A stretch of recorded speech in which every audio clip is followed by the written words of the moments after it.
ya se arrastra un chiste desde hace tiempo de que es difícil de presentar a alguien que en los medios filosóficos es de sobra conocido.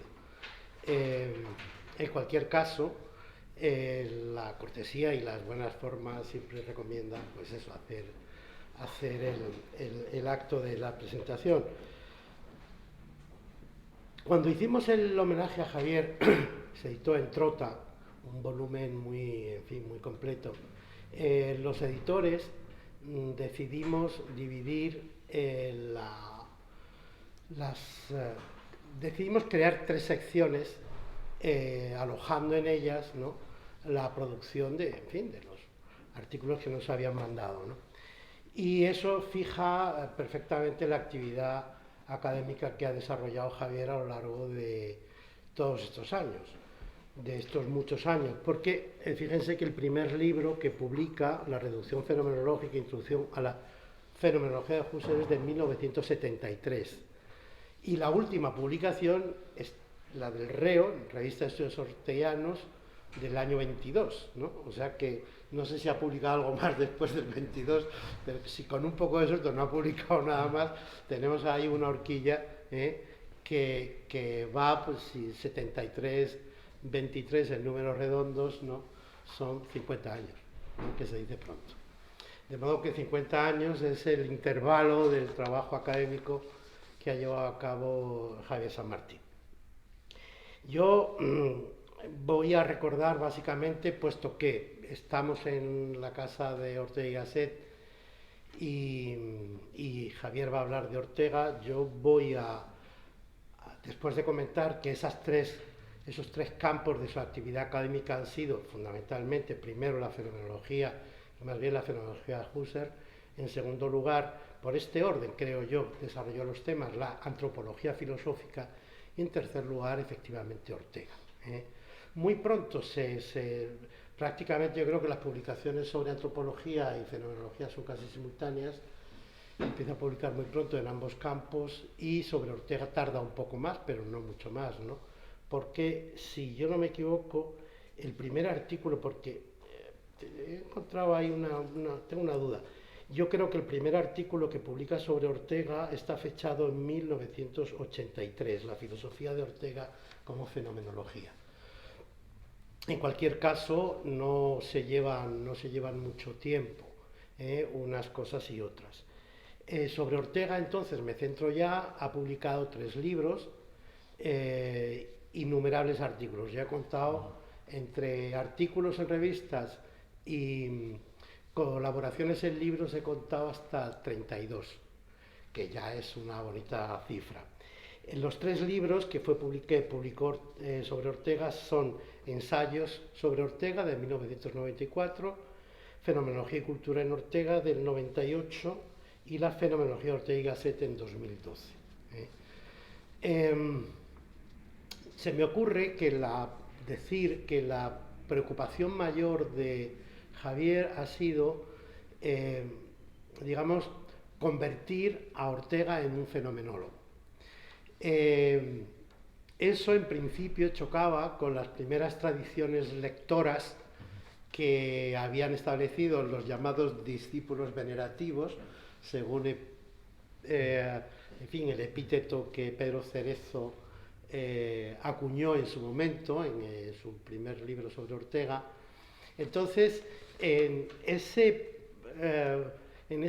empeño, Javier, yo diría que ha conseguido efectivamente probar, más allá de toda duda razonable, que efectivamente Ortega es un fenomenólogo, y que eso no le hace ningún daño a la originalidad de Ortega, que son las dos cosas que conviene en este caso mantener. Hay que decir que Javier ha evolucionado desde sus primeras producciones, en donde Javier se mostraba enérgicamente fenomenólogo y críticamente lector de Ortega, hasta la parte final de sus producciones, en donde, siendo indudablemente fiel al espíritu del comienzo, se podría aplicarle a su obra aquello que parece que es un verso de uno de los primeros cuartetos de Eliot: en mi comienzo está mi fin. Pues eso, en su comienzo está su fin. Si en su comienzo estaba la lectura fenomenológica de Ortega, el último texto que ha publicado en revista de estos orteguianos es sobre la visita de Ortega a Husserl en 1934 o 33, me lo he apuntado porque yo ya la cabeza me funciona como me funciona. Y curiosamente el subtítulo del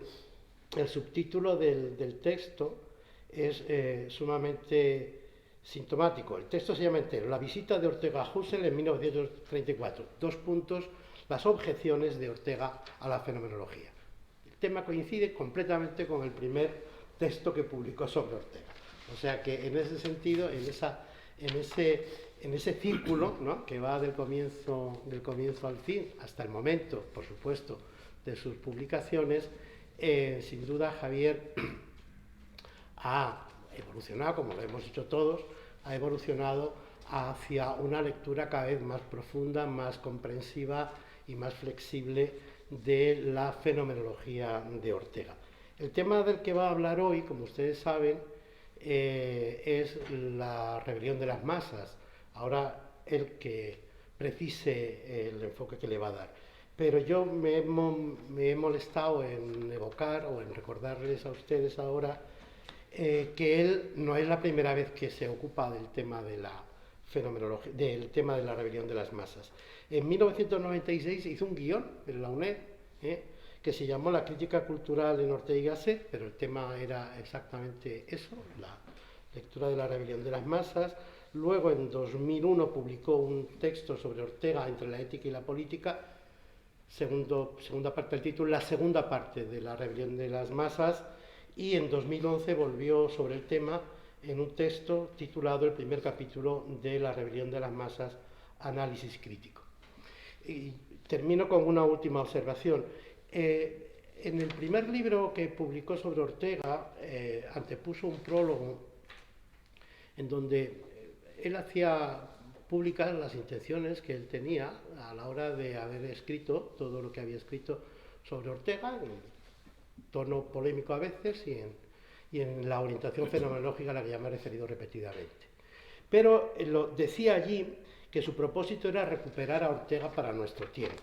Yo creo que ese propósito efectivamente es el propósito que mejor explica el enfoque que San Martín dio a sus lecturas de Ortega, y yo diría que a la altura de 1923, el centenario del tema de nuestro tiempo, podemos decir que efectivamente la obra de Javier ha conseguido traer a nuestro tiempo la lectura de su lectura de Ortega, de un Ortega fenomenólogo. Adelante, es todo el tiempo tuyo. Bueno, pues muchas gracias, Pepe, por la presentación, siempre producto de la amistad, y la única no exageración son los 50 años desde aquel texto de 1973, que era en realidad el extracto de mi tesis doctoral, sí, me imagino que y el último texto del Arreo. Ahora va a salir un texto mío sobre vida biográfica, precisamente. Ajá.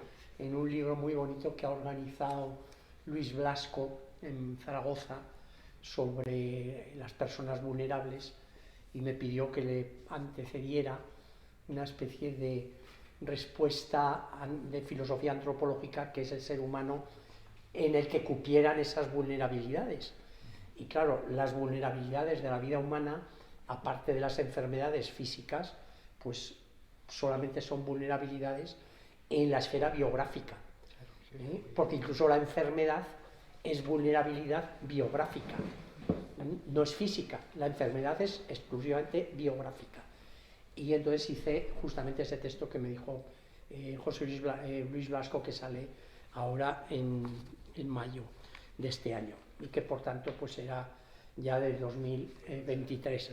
También orientado, evidentemente, la vida biográfica es desde una perspectiva estrictamente orteguiana, que es de quien procede esa palabra, concepto de vida biográfica. Bueno, el interés que tiene hoy para mí esta conferencia, que agradezco a los organizadores, aunque no estén presentes por diversos motivos, el haberme ofrecido, porque Para mí la mayor parte de las conferencias son motivos para poner al día cuestiones que llevo ahí muy atrasadas. En concreto este punto es un curso de doctorado que di, una sesión dedicado a esto en 2008. Un año absolutamente decisivo para lo que voy a contar, el 2008. Tan decisivo que solo a partir de 2008 podemos explicar lo que voy a explicar.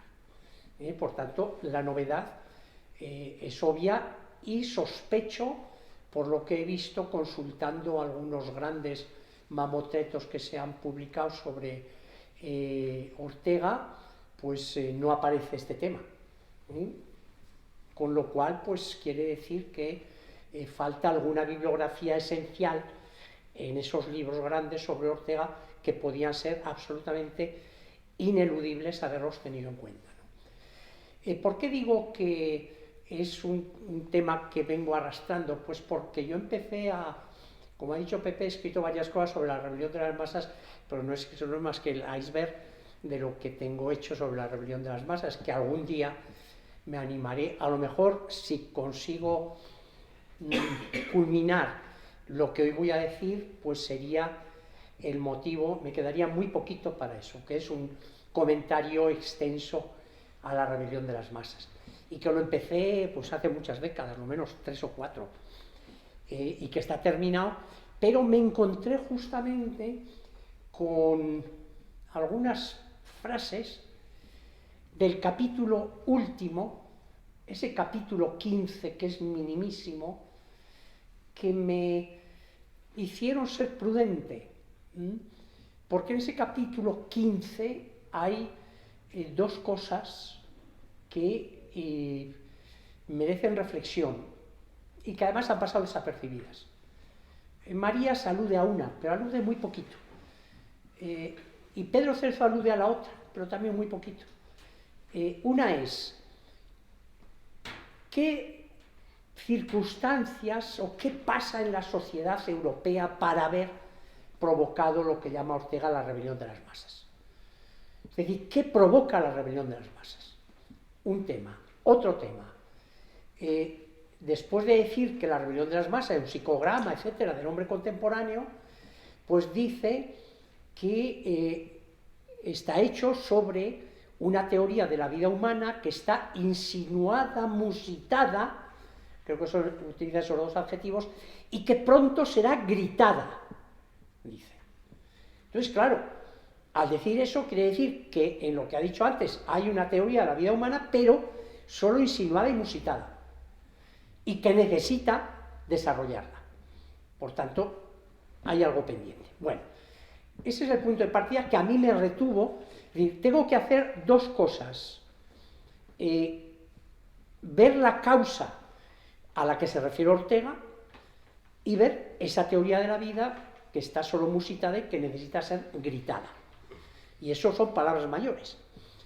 Yo escribí, como ha dicho Pepe, un artículo que además se conoce muy poco porque desgraciadamente salió en una revista mexicana que al poco tiempo desapareció, Economía, me parece que se llamaba, Metasociología, no recuerdo cómo se llamaba, y además la editó Agapito Maestre, y esa revista ha desaparecido, tiene a otros propietarios y ni siquiera está en internet. Pero esa era la segunda parte.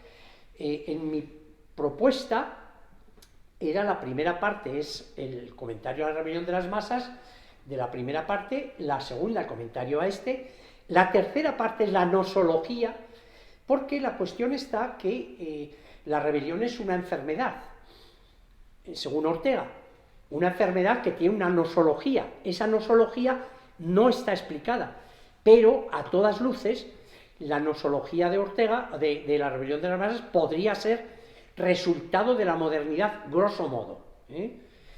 Si es una enfermedad y hay una nosología, hay una propuesta de solución. Y Ortega, en gran medida, la segunda parte de la rebelión de las masas es una propuesta de solución, porque la segunda parte de la rebelión de las masas no es la presentación de la causa de la rebelión, como dice Domingo Hernández, no. Es, primero, la otra contraparte de la rebelión de las masas, que es la desmoralización de Europa. O sea, rebelión de las masas es lo mismo que desmoralización de Europa o deserción de los intelectuales, porque son términos semejantes. Pero ahí hay una propuesta de Ortega, porque esa desmoralización en los términos de Ortega es porque se ha perdido el proyecto de vida en común. Y el proyecto de vida en común para Ortega en Europa es los Estados Unidos de Europa. Pero claro, él lo deja ahí, pero no lo explica más. Pero está claro que la remoralización exige un nuevo proyecto político, que es los Estados Unidos de Europa. Y eso es la segunda parte de la rebelión de las masas. Pero ahora viene la nosología, que no está, y esa otra parte que falta de la teoría de la vida humana. Pero todo esto, que más o menos yo lo tenía hecho, luego vino la edición de Domingo Hernández, de 2003, que es una gran edición, buenísima, la mejor edición que tenemos hasta ahora de la rebelión de las masas, que hay muchas, está la de Merma, que es buenísima, pero la de Domingo Hernández es prácticamente exhaustiva, porque recorre todas las ediciones que había hasta ese momento, sobre todo va recorriendo los cambios que Ortega va introduciendo en la rebelión de las masas hasta que termina la rebelión de las masas en la que nosotros hemos recibido. Y nosotros hemos recibido, nos pasa como con el tema de nuestro tiempo, que nosotros hemos leído el tema de nuestro tiempo, que estaba en las obras completas o en las ediciones diversas que había, pero no sabíamos hasta la edición crítica que hizo también Domingo Hernández, que en el tema de nuestro tiempo, Ortega, después de 1929, para la tercera edición, introdujo unos cambios tan importantes que cambia el concepto de vida. Antes de 1929 el concepto de vida era una vida pues más bien zoológica, y después de 1929 es una vida biográfica. Y eso nosotros no podíamos saber sin atender a una edición crítica. Pues con la rebelión de las masas Domingo Hernández hace lo mismo. Y sobre todo toma en consideración un texto que es muy importante y que lo conocíamos. El texto de 1951, que es una conferencia de Ortega en Londres, en junio de 1951, cuando le invitan, vuelve de Glasgow, que le han hecho doctor honoris causa, y el Hispanic Luso-Brazilian Council le invita a dar una conferencia sobre la rebelión de las masas. Y Ortega en parte pues se ve obligado, porque además cuenta que, claro, viene de andar con los perifolios de tradicionales de los doctores en Glasgow y ahora de vuelta, y bueno, ya es mayor, le cuesta, pero bueno, da la conferencia. Y ahí dice algunas cosas muy importantes. Esta conferencia la publicó Garagorri en la edición suya de la rebelión de las masas, por tanto la conocíamos. Y ahí dice algunos datos que van a ser también fundamentales para lo que voy a explicar luego. Primero, dice que es un casi libro, que la rebelión de las masas es un casi libro. Domingo Hernández toma eso como punto de partida. Para Ortega no es un libro, sino un casi libro. ¿Por qué? Porque lo ha escrito a toda pastilla, incluso, dice, a veces le sacaban las cuartillas para la imprenta porque tenían que salir inmediatamente, porque tenía que cobrar. El folleto. Exacto, es que tenemos que tener en cuenta que Ortega renunciaba a la cátedra y que en 1929 está sin sueldo. Por tanto, depende de las publicaciones. Y entonces lo va escribiendo así, lo dice de modo improvisado, a veces sin releer lo que he escrito. Y gracias, ¿para qué? Pues para cobrar los pocos metales preciosos, lo dice así, que quiere decir que le pagaban en duros de plata, que me da para mantener a mi familia, a los hijos que he traído sobre la costa de este planeta. Lo dice así ya para más regocio, ¿no? Es decir, y eso está en el libro, se ve eso, esa rapidez e improvisación. Y entonces, eso es un punto importante de ese texto, esa provisionalidad del libro. Pero luego hay otras cosas. muy importantes. Una segunda cosa importantísima. Dice, no he vuelto a hablar de la rebelión de las masas, porque por lo demás ya se ha cumplido. O sea, lo que digo en la primera parte ya se ha cumplido. Y este dato es absolutamente decisivo, como vamos a ver. Pero la segunda parte es la importante. ¿Quién manda en el mundo? Esa es la importante y que está sin resolver. Entonces, esto que dice Ortega en 1951, curiosamente, lo vuelve a repetir en 1954 en una de sus intervenciones finales, últimas. Esta es en Alemania, en un congreso que hay sobre Apocalipsis y Geschichte, y él hace un texto precioso, un capítulo de cómo muere una creencia. Y en ese capítulo vuelve a recoger ese mismo tema, y vuelve a decir lo mismo. En la rebelión de las masas, comenta, en el capítulo cuarto, o en el apartado cuarto del capítulo 14, me pregunto, la cosa más importante de la sociedad es quién manda en el mundo, porque si en eso no hay claridad, todo se encanalla. Y entonces hace una reflexión en el mismo sentido de 1951 sobre lo mismo. Quién manda en el mundo es lo fundamental, y la rebelión de las masas, la primera parte ya no tiene importancia porque se ha cumplido.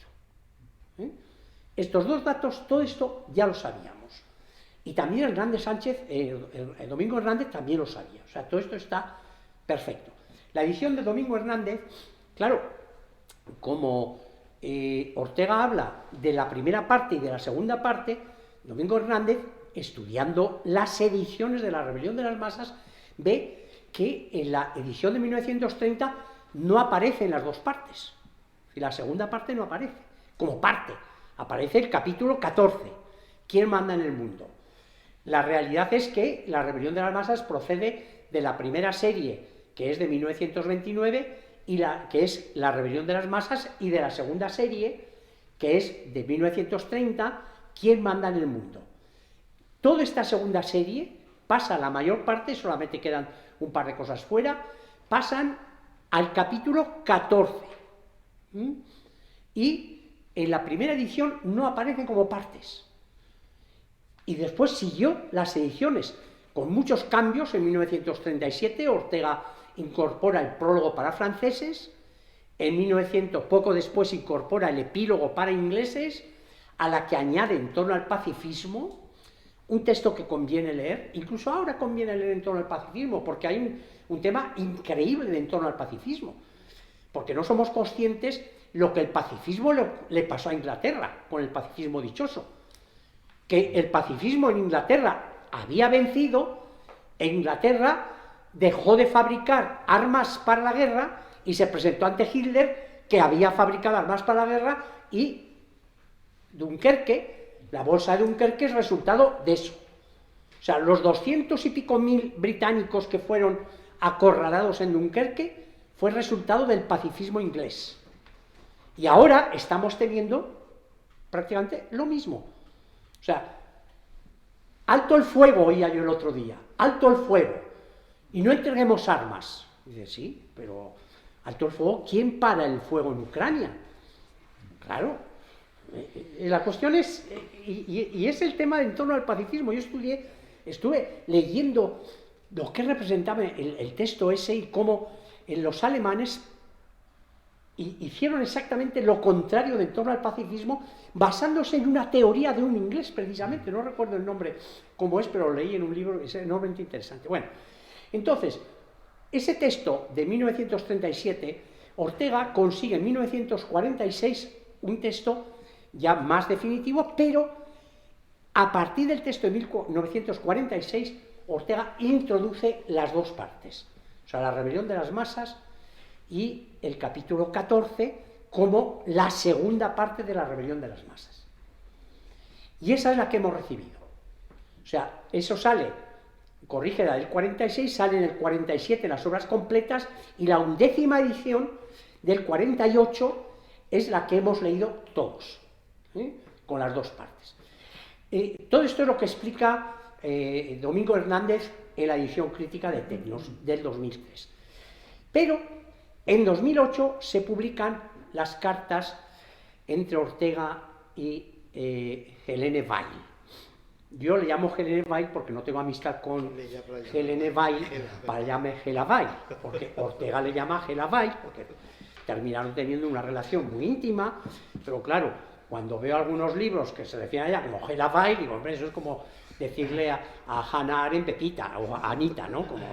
O Ana, como algunos dicen Ana, dice, hombre, Ana, tú no eres para decirle a Hannah Arendt Ana, ¿no?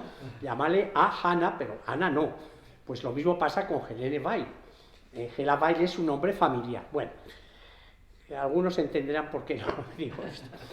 En total, que en las cartas que publicó Gesine Mertens, que es una chica de Leipzig, que hizo la tesis sobre Ortega, que después fue parlamentaria del PSC, del Partido Socialista Democrático Alemán, y sigue todavía, creo que sigue de diputada, y por eso abandonó la filosofía.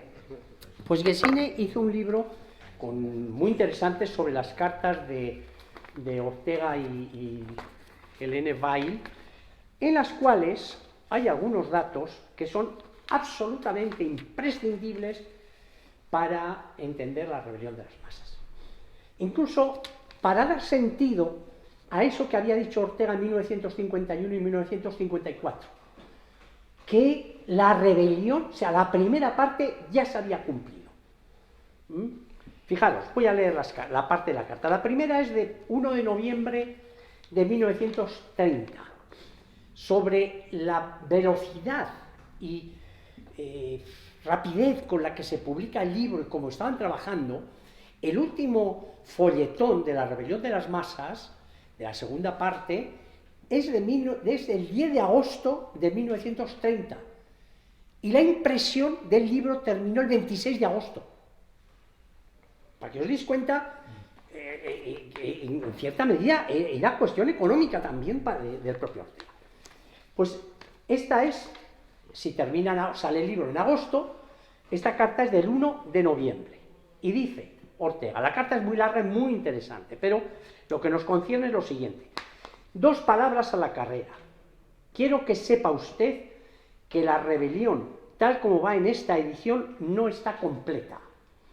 El libro está casi todo impreso en Herbst, en otoño, 1929. Esto es un decir porque realmente Ortega, el libro no se imprimió entonces, sino que Ortega mantuvo la fecha del 29 porque es cuando empieza a escribir los folletones, nada más por esa razón.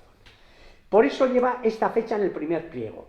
Enfermo desde enero, esperé a mejorar para concluirlo, pero viendo que la salud se obstinaba en no venir, hice unas líneas de conclusión, porque el capítulo 15 no está en folletón, pero son solo 3 páginas, no más.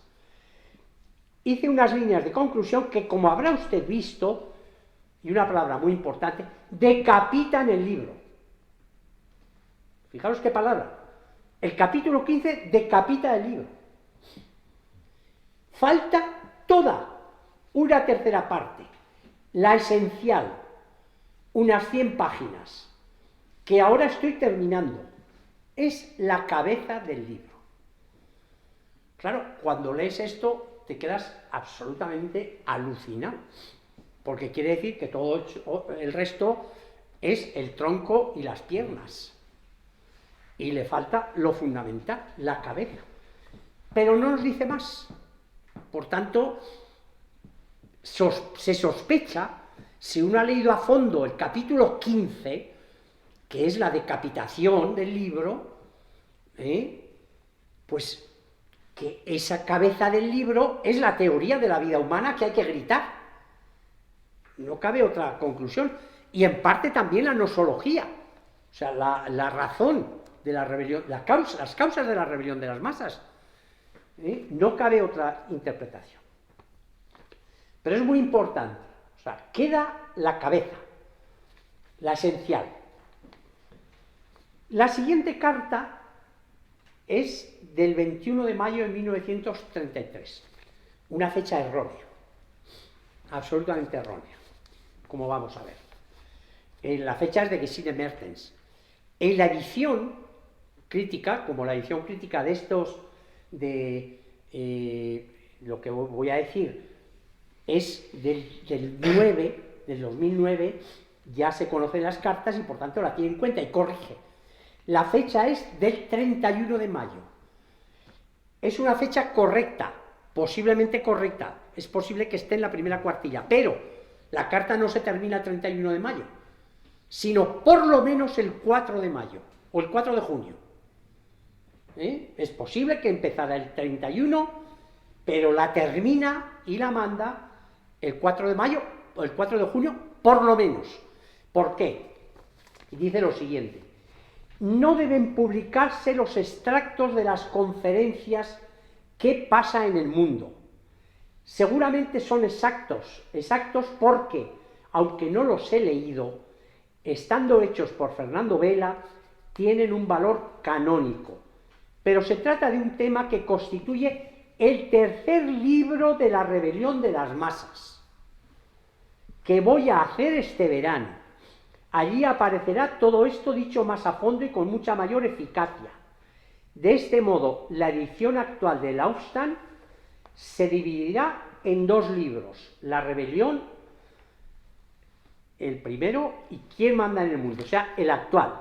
El que había van a ser dos libros, juntos en un tomo o no, o en un volumen o no, pero dos libros que en realidad son las dos partes que tenía de las dos series, ¿no?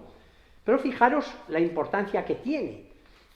Resulta que esas conferencias, los extractos de esas conferencias, no quiere que se publique porque esas conferencias, parte de esa tercera parte o de ese segundo libro de la rebelión de las masas. Claro, yo cuando leí esto, pues corriendo, porque además hice yo la reseña del libro de Gesine, de las cartas, y me lo leí a fondo, muy a fondo, pues ¿qué hice? Pues corriendo y a ver la conferencia dichosa, que la había publicado Pepe en 2006, en el catálogo de la exposición de Ortega en Madrid. Y claro, lees la conferencia y te quedas en la inopia. Es decir, ¿qué tiene que ver esto realmente con la rebelión de las masas? Un enigma. Porque sí, habla de la juvenilización a fondo y juega ahí todo lo que quieras de la juvenilización y el arte, sobre todo el arte nuevo, igual. Pero, en resumidas cuentas, suena algo como El niño mimado, alguna cosa, pero muy poco, ¿no? Muy poco. Es decir, no llegas a ninguna conclusión. Por lo menos yo no llegué a ninguna conclusión. Pero hay que atender que Ortega lo dice expresamente. Claro, no conocíamos la segunda conferencia. Yo miré a Javier Zamora a ver si ponía algo y Javier Zamora pone una frase. En la segunda conferencia se trata de los movimientos políticos actuales, bueno, de la época, nada más. Con eso, pues tampoco puedes avanzar demasiado, ¿no? Don José Ortega Gasset traza un análisis hondo y sutil de la situación del mundo. Eso de la primera. Y de la segunda. En la segunda conferencia estudia los movimientos políticos del presente. Pues con eso tampoco avanzas demasiado. Tercera carta, de enero de 1934. O sea, al año siguiente. Todos mis trabajos, cursos y escritos desde hace año y medio van a desembocar y están inspirados a la vez en los dos grandes libros que de aquí a un año quisiera tener ya publicados: Sobre la razón vital y tercer libro de la rebelión de las masas. Las perspectivas, los temas, las cuestiones se han ido ampliando enormemente y me han obligado a meterme de lleno y en serio en ciertas investigaciones. Ya verá usted qué gran cosecha, qué paisaje de vendimia. Le tengo preparados a usted muchos racimos de uvas, como aquellas que trajeron de muestra los enviados a la tierra prometida. por una que le han quitado, ya se había ido de Alemania, se encuentra usted ahora con 2, Estados Unidos y España. Lo único que sabemos es que, de hecho, en 1934 Ortega sigue pensando en el tercer libro, ahora ya ha puesto que los otros son 2 libros, ahora el tercer libro, que es la tercera parte de la rebelión de las masas, pero no nos dice más. Algunos con alguna perspicacia ya podían sospechar algo, porque aquí habla de 2 libros, el libro, el primero sobre la razón vital, y había un segundo que era sobre la aurora de la razón histórica, pero ese no aparece. La cuarta carta, esta ya es más importante, de Friburgo, 19 de noviembre, cuando Ortega ha ido a visitar a Husserl, justamente del 19 de noviembre, que es cuando llega, creo que llega el 18. Aquí estaré muy pocos días más.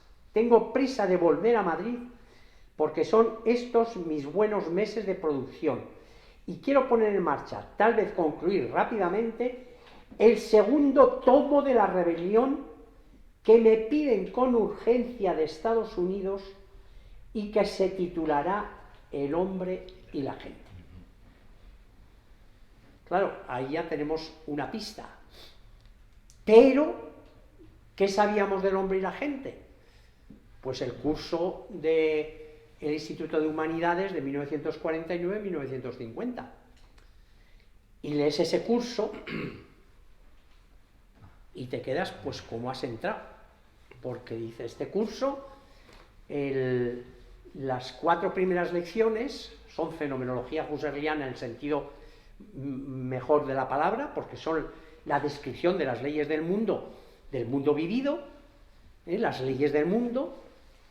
El capítulo 5 es la presentación del otro, no del otro abstracto, del otro concreto, en el que discute con Husserl precisamente las meditaciones cartesianas, y luego me parece que es ya en el 6º o 7º cuando de pronto aparece la gente, y ahí es donde empieza la gente, pero los temas fundamentales que nos podrían inducir a pensar algo más, que son el Estado, la nación, etcétera, no dio el curso. Con lo cual, lees El hombre y la gente que conocemos y no te enteras de nada de lo que realmente, del contenido de esto, en qué sentido ese libro, tal como lo conocíamos, puede ser la tercera parte o el segundo tomo de la rebelión de las masas, el segundo libro, entendiendo lo publicado hasta ahora como el primero. ¿En qué sentido puede ser? Y entonces, claro, sin tener en cuenta esto, pues es muy difícil ni siquiera interpretar qué estaba pensando Ortega con la rebelión de las masas. Pero claro, hay que tener en cuenta lo que ha dicho en el 51 y en el 54, que la rebelión de la primera parte ya se ha cumplido y que queda la segunda. Entonces, ¿cómo hay que abordar esto? Bueno, primero, decía que efectivamente, sin tener en cuenta esto, andábamos absolutamente despistados, incluso para una interpretación real de la rebelión de las masas. Es decir, no se puede ignorar. Si se ignora esto, pues hombre, yo creo que faltan datos absolutamente importantes. ¿Qué novedades hay en el 2009? Estas fechas son muy importantes para ver que andamos, pues que claro, la interpretación real de Ortega, solamente con la publicación completa de las obras, pues trabajamos sobre seguro. En el 2009 se publican 2 textos que son muy importantes. Uno, se publican más, nuevos 2 a este respecto, pero se publica, vuelve a publicar otro que adquiere 3 textos, pero uno de ellos, el cuarto, adquiere toda su profundidad en relación con estos otros. Uno de ellos es la segunda conferencia de qué pasa en el mundo. La segunda. Y ahí sí vamos a ver algunas cosas importantes. Después se publica la Conferencia de Valladolid, que ya la conocíamos, y que esa sí se titula El hombre y la gente. Una conferencia de Valladolid que es de mayo del 34. Y esa se titula El hombre y la gente. Y esta conferencia, posiblemente cuando le escribe a Helene Weil en relación con esta conferencia, es porque ya tiene el título de esa tercera parte de la rebelión de las masas, el hombre y la gente. Porque esa conferencia sí es importante. Después, nuevo, se publica la conferencia de Rotterdam, de 1936, con el mismo título. Y ahí también tenemos datos que además nos van a servir para reinterpretar o para afianzar la interpretación de la conferencia de Valladolid, con ese título. No se publican más textos nuevos en relación con esto. Lo que pasa es que, claro, estos textos son suficientemente importantes y se publica el curso de Buenos Aires, sobre el hombre y la gente. Y en ese texto hay muchas cosas que repiten, que amplían lo de las conferencias anteriores, pero hay un capítulo especial. Este curso se dio en dos tandas, la primera en el 39, la segunda en el 40, y la del 40, para la cual Ortega ha confeccionado un amplio resumen de los anteriores, que están muy relacionados con la conferencia de Rotterdam y de Valladolid, pero ahí recoge, en la conferencia 7, recoge un largo párrafo, 2 o 3 páginas, que son absolutamente decisivas, y que Ortega las ha escrito el año 35, después de su visita a Alemania, en el 34. Es un texto que dice momentos de la vida alemana y tal, y que empieza además diciendo, no voy a hablar de la situación actual alemana, porque yo fui a Alemania y no me enteré de nada de lo que pasaba, porque además todo lo que puede pasar ahora en Alemania, no es un acontecimiento de ahora, sino que es todo un proceso de muchos años que ha desembocado en lo de ahora.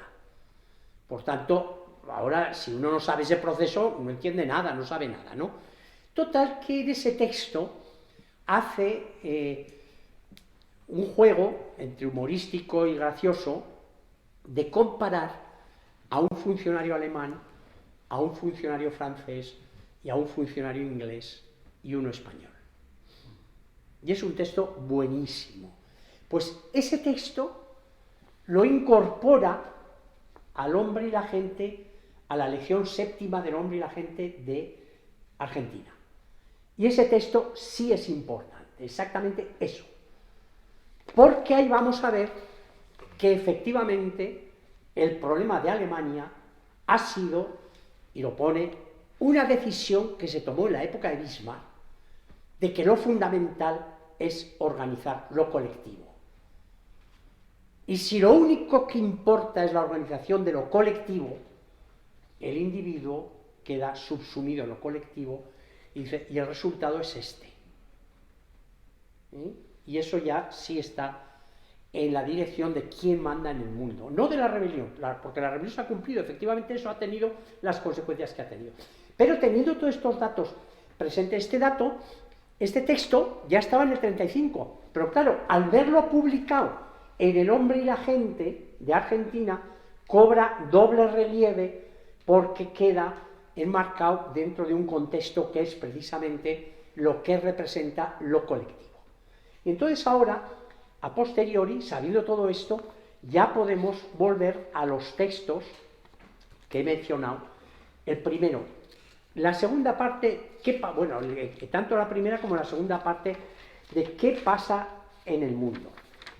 La primera parte, que es la que publicó Pepe, pues Ortega está haciendo, el texto es para apoyar el viaje al Mediterráneo que hicieron los alumnos de entonces, y lo que está contando Ortega es los síntomas que estamos viendo en el mundo contemporáneo. El primero es del arte nuevo. Habla después de la guerra, exactamente desde 1917, fecha en la que hay una manifestación de las vanguardistas, la Revolución de Octubre, y creo que también por esa fecha coincide en la Revolución de Mussolini, bueno, revolución o lo que sea. O sea, coincide, toma esa fecha como referencia. Y desde esa fecha él se enfrasca en el arte nuevo, ¿no? Y aquí despotrica contra el arte nuevo de una manera absolutamente impresionante.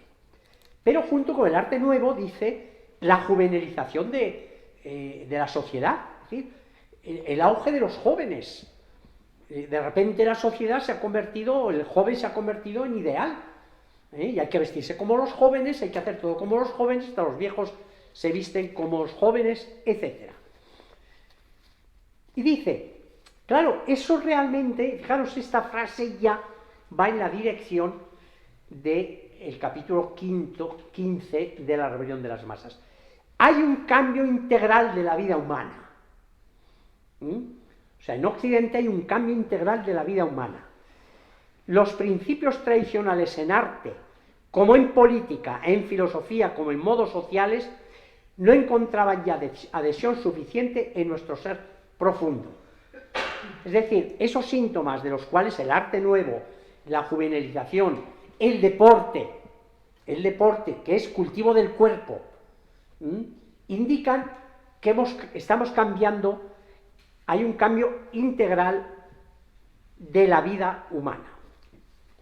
Y ahora va a exigir, ¿qué tal si al asomarnos luego a los nuevos movimientos políticos sorprendiésemos en ello no poco de lo mismo? Es decir, va a remitir los movimientos políticos a ese cambio en la estructura de la vida.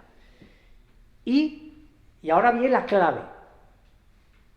Ya han caído Italia y Rusia. Estamos en el 33, en junio del 33. Ya han caído Italia y Rusia. Es decir, la rebelión de las masas, que estaba anunciada en la primera parte, es efectivamente el movimiento bolchevique y fascista. Y en esta conferencia dice, han caído Francia, Rusia y Alemania, pero no Francia e Inglaterra. Francia e Inglaterra no han caído. Entonces, hace un resumen ya, en la segunda parte, de lo que ha cambiado, y además las características de estos movimientos. Revolucionarismo integral. Segundo, crear una sociedad nueva, y además comunes tanto al comunismo como al bolchevismo como al fascismo. Crear una sociedad nueva. Política sin principios, es decir, conquista del poder. La política es para conquistar el poder. ¿Qué haremos después? Ya veremos, porque ni siquiera Marx, el marxismo materialista dialéctico, tenía una noción muy clara del Estado. Además decía que había que suprimirlo. Y claro, ¿cómo iba a suprimir el Estado en Rusia? No es. Por tanto, y el cuarto es pura acción. No hay teoría del Estado. Todo esto está ya en la segunda conferencia de qué pasa en el mundo. Y aquí dice algo enormemente interesante. Comenta, bueno, la última es la quinta, la estatificación absoluta. Claro, la dictadura no es dictadura sin más, es disolución de la sociedad civil, porque todo queda integrado en el Estado. Es decir, sometimiento del individuo total al Estado. Mientras, claro, para Ortega, todo esto es absolutamente opuesto a lo más esencial de Europa, que era la democracia liberal, pero entendiendo la liberal en un sentido muy distinto, que además luego vamos a ver inmediatamente los tres grandes errores que va a señalar. La democracia liberal ni es el parlamentarismo, dice, ni es el voto universal, sino que es una cosa absolutamente fundamental. que el poder siempre cuente con los demás para la toma de decisiones. ¿Cómo se organiza eso? Es una cuestión técnica, pero eso es lo fundamental. Cosa que en los fascismos ni en el bolchevismo se da. Es decir, no cuenta con nadie, porque es el poder por el poder. Y ahora comenta, bueno, dice expresamente, mandar a alguien es contar con él. El deseo de quien manda es contar con todos. Esa es la esencia de la democracia liberal. La democracia lleva adscrito al liberalismo, la renuncia a que el Estado absorba al individuo. Y ahora comenta 3 grandes errores. Primero, copiar todos los países, más o menos, a principios del siglo XX, han hecho una pequeña revolución, han destruido, han superado el viejo régimen y han instaurado una democracia liberal y Ortega dice, se han limitado a copiar a Francia e Inglaterra sin adaptarla a sus propias características, y eso pues, ha llevado al tercer punto, que dice la ineficacia de las instituciones. Pero hay un segundo punto que es enormemente interesante, dice, un déficit de Europa ha sido no definir el marco de la libertad ante el surgimiento de las grandes corporaciones. Porque el siglo XIX y principios del XX lleva el capitalismo a la constitución de las grandes corporaciones a las cuales no se les aplica la democracia liberal. Por tanto, dominan el Estado y dominan a los individuos. Y no nos hemos preocupado de redefinir la libertad o cómo debe funcionar la libertad para estas corporaciones. Y Ortega lo menciona aquí. Es decir, un déficit de Europa es no haber definido el marco de la libertad para las grandes corporaciones. Y fijaros lo que estamos sufriendo y seguiremos sufriendo. Yo recuerdo un artículo que escribí yo con motivo del homenaje que le hicimos a Vicent Martínez Guzmán sobre este tema, porque Martínez Guzmán, al final de un artículo, de sus últimos artículos, pues despotrica contra el ordoliberalismo alemán.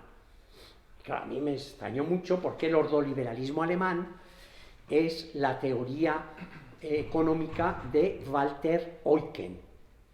Walter Eucken era íntimo amigo de Husserl, porque era hijo de Rudolf Eucken, y Husserl había tenido mucha amistad con Rudolf Eucken, y Walter Eucken, su hijo, fue de catedrático a Friburgo cuando estaba Husserl, ya jubilado, y tuvieron mucha relación. Y el ordoliberalismo de Walter Eucken inspira la República Federal Alemana, pero la inspira justamente en aquello que la República Federal Alemana no cumplió. Porque lo primero que Walter Eucken plantea es que las grandes corporaciones que habían fomentado, habían impulsado y después se habían aprovechado del fascismo, del nazismo, sean abolidas. Y efectivamente se cumple. Pero Walter Eucken va más allá. No es que se eliminen estas corporaciones para ser sustituidas por otras, porque las grandes corporaciones son incompatibles con la democracia liberal, y eso es el ordoliberalismo. Pero claro, ¿qué hizo Alemania? Pues olvidarse justamente del ordoliberalismo, y instaurar nuevas corporaciones, más aún hacer la gran corporación del acero y el carbón para crear la Unión Europea, el mercado común europeo, que garantizará pues lo mismo. ¿Y quiénes entran en esas grandes corporaciones del acero? Pues los de antes del nazismo. Exactamente lo mismo. En cambio, ¿qué había pasado? Que Foucault había hecho una lección sobre el ordoliberalismo, y como tiene la palabra liberalismo, pues pensó que el ordoliberalismo era el neoliberalismo alemán, pero sin entrar realmente en la sustancia. Encima Foucault, como no entendía nada de fenomenología, pues dice, eso era la fenomenología de Husserl, el neoliberalismo alemán. Entonces se estudió estudiaron el tema y vieron Foucault que no se había enterado de nada, y segundo, que el ordoliberalismo de Walter Eucken no tenía nada que ver con el modo como en la Alemania federal se había desarrollado, y que porque el ordoliberalismo imponía la definición del marco de libertad para las grandes corporaciones. Porque si actúan como les da la gana, como actúan ahora, la democracia liberal no puede funcionar. Y Ortega lo dice en 1933, en la segunda conferencia, que era inédita. Y este dato era muy importante. Bien, vamos a ver el tercer texto, la conferencia de Valladolid, pero fijaros que ya hemos puesto una pauta, o sea, la rebelión de las masas es realmente el fascismo y el bolchevismo, para Ortega. Y ahora, en la conferencia de Valladolid, todavía va más allá. La mayor parte de las cosas repiten algunas de ellas, ¿no? Están ya y son cosas que ya conocemos, pero me voy a fijar sobre todo en el tema más importante. En esta conferencia, Ortega ya saca a relucir lo que va a ser su gran descubrimiento y que va a aparecer en El hombre y la gente, tanto en Argentina como en el último curso. La vida humana se consta de tres elementos. La soledad radical, porque cada uno es cada uno y vive lo suyo y el dolor es propio de cada uno y es intransferible. Segundo, la convivencia con los otros, la interpersonalidad con la que convivimos, pero esto no agota la vida humana, porque la vida humana, y Ortega termina haciendo siempre en todos estos textos la misma pregunta: ¿por qué están ustedes aquí? Pues de ahí es la vida, y al final termina ¿por qué saludan? Y el saludo es el prototipo. Pues el uso, es decir, la tercera parte de la vida es lo colectivo, los usos, la sociedad, que termina definiéndola como la parte desalmada de la vida, porque lo social es humanidad desalmada, es decir, sin alma, porque es mecánica.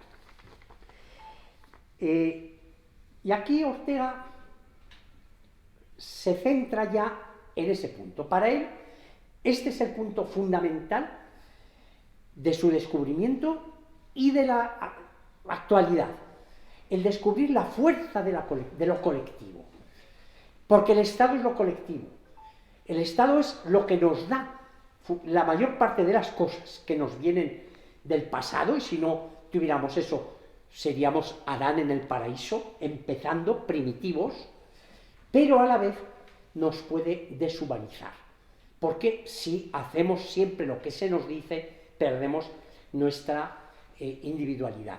Y Ortega dice: un gran error de Europa es precisamente, así como ha desarrollado técnicas para el dominio de la naturaleza, no ha desarrollado técnicas para el dominio de esta segunda naturaleza, que es lo colectivo. Lo colectivo es repertorio de lo creado y sedimentado gracias al cual vivimos a la altura del tiempo, pero lo social, y es cita, tiende a aplastar al individuo creador y hace gravitar sobre él la gente, la masa. Y ahora dice: esto se aplica a los sistemas totalitarios, Italia, Alemania y Rusia. Ya está Rusia y está Alemania. Por tanto, estamos en el mismo ámbito de la rebelión de las masas, pero ahora mediante la utilización de lo colectivo como parte de la vida humana. Incluso esta conferencia, la conferencia de Valladolid, termina diciendo, hablando de la vertical más cercana a Asia, porque en Asia realmente el individuo no se ha desarrollado, según Ortega, como se desarrolló en Europa. Entonces, la vertical en un sentido figurado, Moscú, Berlín y Roma, la vertical más cercana a Europa, ha caído ya en el triunfo de lo colectivo frente al individuo, por tanto, en la rebelión y el triunfo de la rebelión de las masas, mientras que la otra vertical, Londres, Francia, Madrid, espera. Así termina la conferencia de Valladolid. Pero claro, fijaros que ya tenemos conectados totalmente la rebelión de las masas con el hombre y la gente. Porque el hombre y la gente, la conferencia de Valladolid ya está en todos los extremos del hombre y la gente. La siguiente conferencia ya es la de Rotterdam. Y es más amplia todavía que la de Valladolid. Lo más importante es, porque además utiliza, cuando va a cambiar, pues utiliza la misma expresión. Hay que ir a la caza del gran problema, y utiliza la palabra platónica, el cereuma, a la caza de la pieza, porque va a ser el gran problema. Después de que se ha cumplido la rebelión de las masas, el triunfo del fascismo y del bolchevismo, no se sigue ni, como ha dicho, qué pasa en el mundo, ni se ha resuelto la definición del marco de la libertad, ni se ha esforzado en técnicas de control de la colectividad. Eso sigue pendiente. Por tanto, sigue pendiente el tema, la pregunta de quién manda en el mundo, que es lo que para Ortega sigue siendo válido de la rebelión de las masas.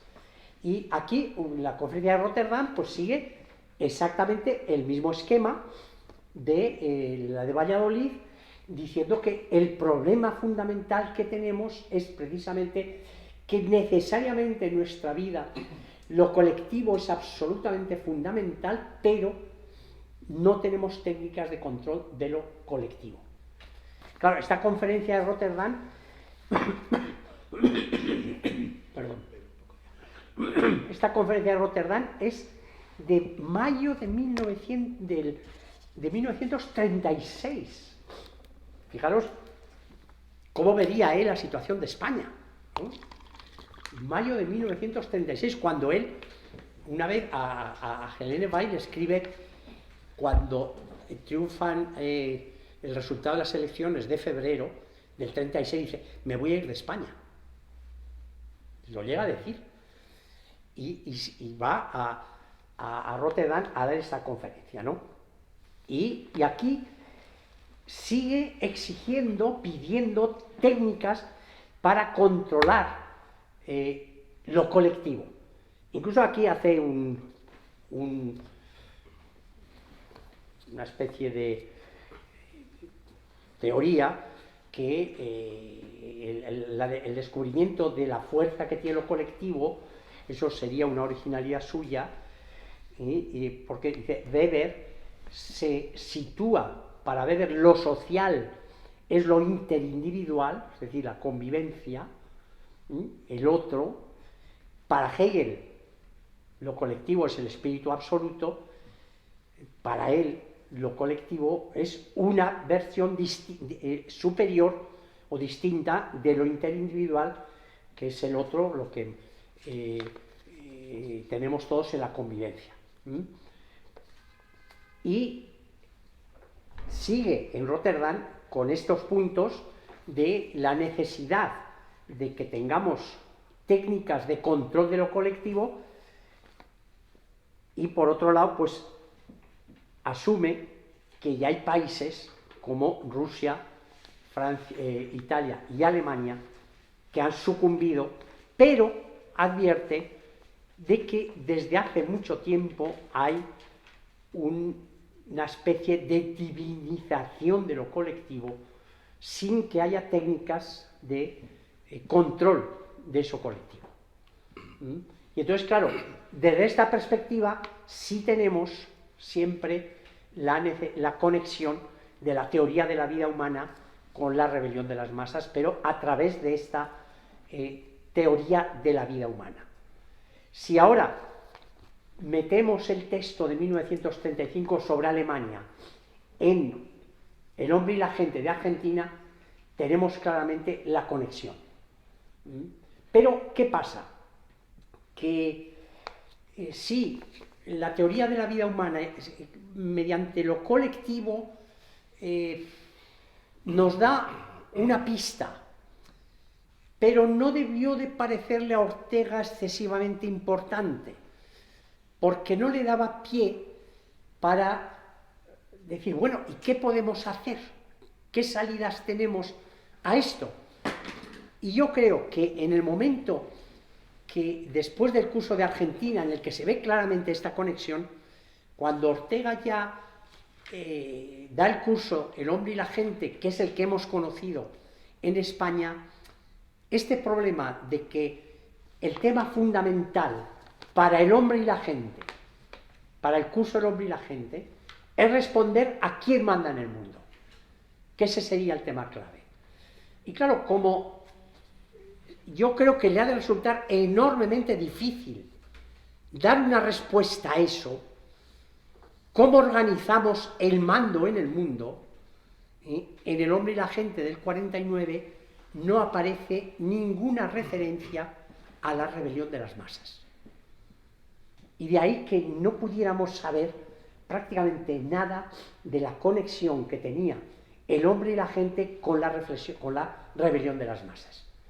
Cuando realmente, hasta el curso de Argentina, el tema era absolutamente clarísimo para él, pero claro, no teníamos claves para comprender en qué medida la tercera parte de la rebelión de las masas tenía relación con el hombre y la gente.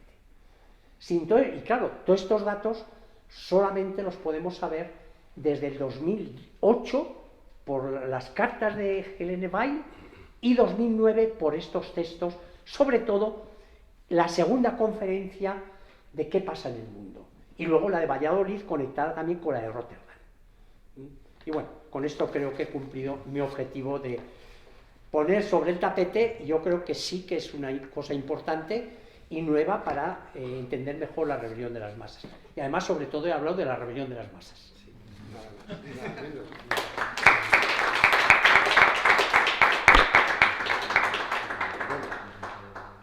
Aunque no me han nombrado moderador, modero, si les parece bien. De modo que queda abierto el turno de palabras. Anímense, porque hay tela que cortar. Adelante. Muchas gracias, profesor. ¿Sabe usted si conocería a Ortega? Supongo que sí, claro, la teoría de Carl Schmitt, cuando dice que no hay teoría del Estado en el nazismo, vamos, o da a entender eso. Realmente había ese soporte, ¿no? Quizá desde el punto de vista de la teoría política de Carl Schmitt y de otros. Yo imagino que lo conocía suficientemente bien, sospecho, pero no puedo dar más datos, yo no lo he investigado. El silencio en las obras completas, los índices de nombres propios, yo no sé si aparece Carl Schmitt. No creo que no aparece. O sea que el silencio de Ortega sobre Carl Schmitt, a pesar de la proximidad sobre todo después de la Ortega, cuando regresa 45-46 hasta el 55, en esos 10 años Carl Schmitt está muy presente en España. Hombre, es suegro de Puig, claro, el catedrático de Derecho de Filosofía del Derecho de Santiago de Compostela, podría estar súper relacionado, ¿no? Bueno, realmente ha sido apasionante la conferencia y de ver. Fíjate tú, como primera consideración, que después entra en la cosa, que la lectura de la rebelión de las masas se puede hacer de... Mermal yo creo que dice algo de eso, ¿no? Es decir, de alguna forma es un libro, depende de las partes del libro que planteemos, ¿no? Pero donde lo que ocurre después de la Segunda Guerra Mundial y con el estado del bienestar, muchas categorías de la rebelión de las masas se pueden aplicar. No en un clima de la violencia tan fuerte que se da en el periodo de, naturalmente, desde, vamos a poner como fecha emblemática por coger fechas, no solo lo que has planteado de la Revolución de Octubre o de la llegada de Mussolini en el 22 o la llegada de Hitler en el 33, sino lo que después significa, claro, la Segunda Guerra Mundial y el que al final, después del pacto germano-soviético, etcétera, pues tienen que llegar a un pacto las democracias liberales con el estalinismo para acabar con Hitler. O sea, todo eso cambia completamente. Pero muchas de las categorías, en una situación de no tanta violencia, como por ejemplo pues la pérdida, el hombre que no tiene intimidad, el hombre que hace el puro seguimiento, el hombre que no tiene, bueno, se pueden aplicar después. Ahora, dicho esto, en lo otro es apasionante como lo planteas, porque sí que hay en Ortega un momento, y a mí siempre me impresionó mucho, es la conferencia La meditación sobre Europa.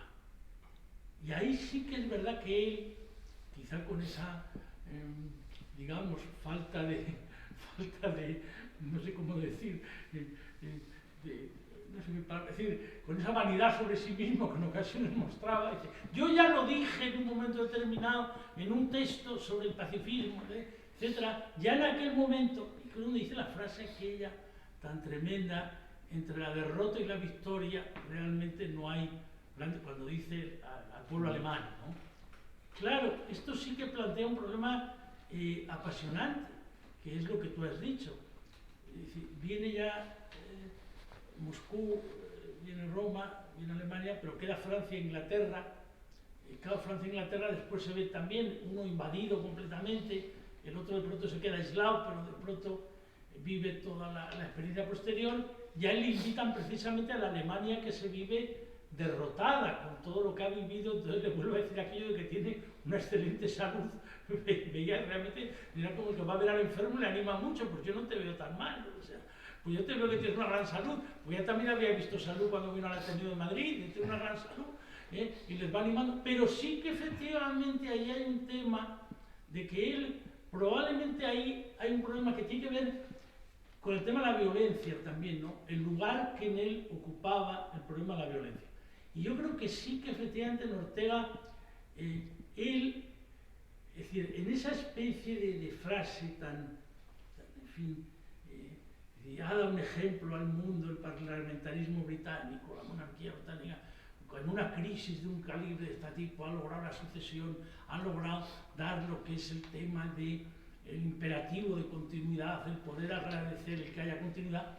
En él sí hay algo de ese, por eso yo siempre lo he visto como ese liberal que le piden, de aquí en España sobre todo a José Antonio, ¿no? Que ha dicho usted no es esto, no es esto, diga usted al paso de la nueva generación sí es.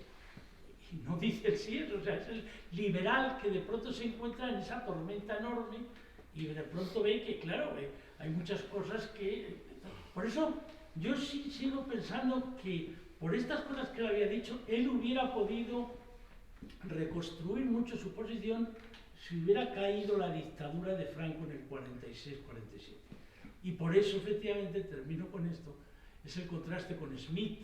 Smith les viene estupendamente porque, claro, va dando unas interpretaciones que al régimen les venía bien, que era un poco venía a decir, bueno, dejémonos de engañifas, la violencia al final es lo que preside, el amigo-enemigo es lo que hay, y al final esto volverá a ocurrir. Los aliados de hoy serán los que se confronten mañana, año 40, que le dice Carrera a Franco, espere usted, le necesitarán en 49, y efectivamente después ya están todas esas categorías vinculadas a la militarización del pensamiento político desde otra perspectiva de amigo-enemigo.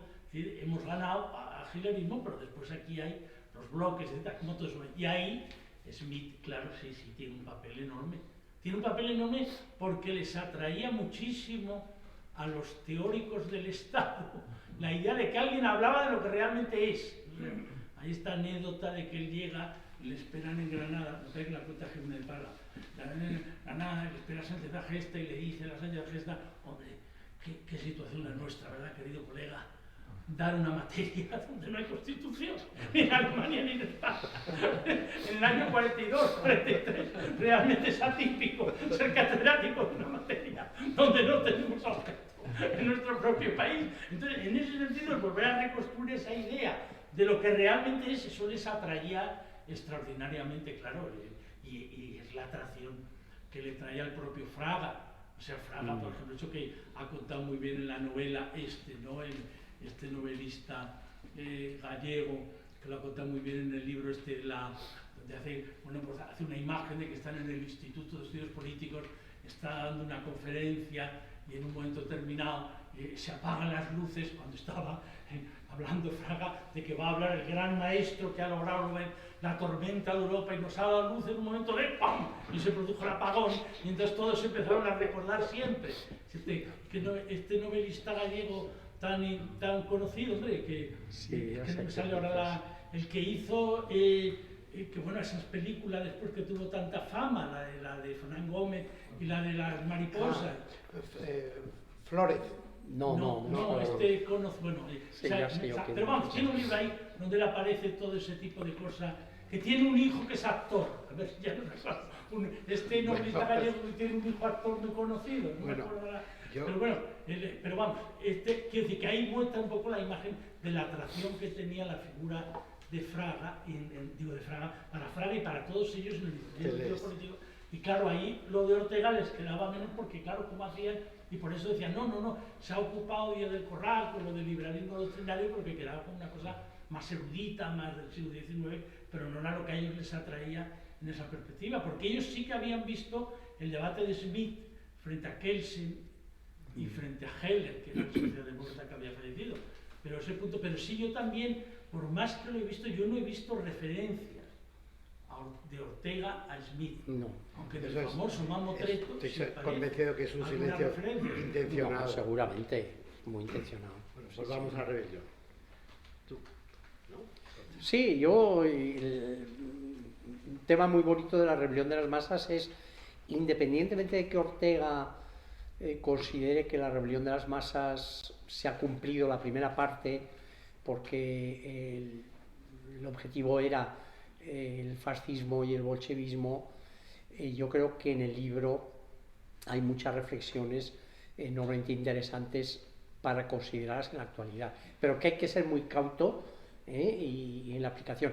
Luego hay un tema también importante que sale repetido en me parece que en el artículo del 54, sí creo que es en el 54, lo que representa el aumento poblacional, que es el tema del primer capítulo de la rebelión de las masas, que yo lo critico porque ahí la masa no tiene un concepto moral como lo va a tener después. Pero, evidentemente, el aumento poblacional genera pues una especie de despersonalización de mucha gente, pues porque no hay capacidad ni siquiera para educar y en un aumento tan explosionante de la población, como comenta Ortega, en un siglo la población se multiplicó por 3 en Europa, de 160 millones a 400 y pico.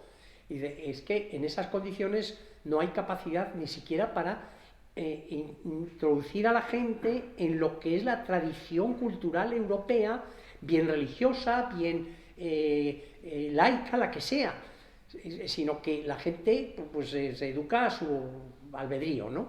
Y eso es lo que genera, pues, en gran medida, el tipo de hombre que más se presta a la despersonalización y el dominio del Estado, de lo colectivo, del se dice. Y entonces, este ejemplo lo pone Ortega ya después de lo poquísimo que saca de la primera parte de la rebelión de las masas, es esa, el aumento de población. Y claro, en la actualidad todavía tenemos esto muy ampliado, porque si pasamos de 150 o 160 a 400, pues claro, en el último medio siglo hemos pasado de 3.000 millones a 10.000, a 7.000 millones, 8.000, que estamos ahora. Entonces ahí, pues eso es todavía muchísimo más. Y además se presta mucho más al dominio, porque ahora no es tanto el Estado como los medios de comunicación los que tienen realmente el poder y los que realmente dominan las mentes de las personas. Y eso ahora es infinitamente más grave de lo que podía ser entonces, ¿no?